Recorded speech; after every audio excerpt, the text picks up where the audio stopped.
Donc là, nous venons de nous servir un verre.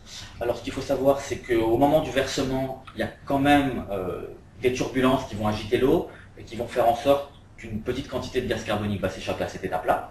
Ensuite, quand le verre va être rempli, tout le gaz dissous ne va pas s'échapper sous forme de bulles. Une petite partie d'environ 20% va servir à faire des bulles.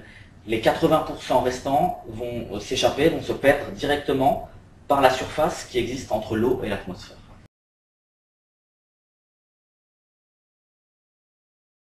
Ça s'explique bien sûr de façon scientifique. Il se trouve que le plastique est un matériau hydrophobe alors que le verre est un matériau hydrophile. Alors c'est très simple, ça veut dire que le plastique n'a aucune affinité pour l'eau. Le plastique adore être au contact d'un gaz. C'est pour ça qu'il va avoir tendance à se tapisser de bulles et à les faire grossir le plus longtemps possible à son contact. C'est pour ça que vous allez toujours voir des grosses bulles accrochées dans un gobelet en plastique, ce que vous n'allez pas voir lorsque vous dégustez votre eau dans un verre en verre où les bulles ne vont pas avoir tendance à s'accrocher au verre.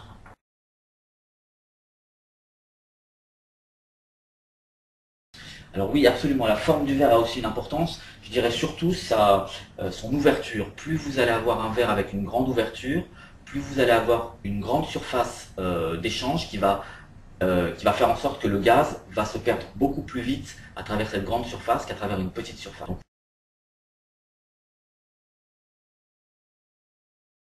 Alors je vais essayer de détailler un petit peu ce qu'on appelle un train de bulle. Alors cette notion a été un petit peu, je dirais, créée pour le champagne, parce qu'il y a beaucoup de trains de bulles dans le champagne, mais on peut aussi en trouver dans les verres de badois et d'eau gazeuse. Alors un train de bulle, donc vous en avez ici un gros plan. En fait, ce qui se passe, c'est qu'on l'a expliqué, les bulles naissent à partir d'un site de naissance. Donc, le plus souvent, une petite impureté accrochée à la surface du verre, une petite poussière.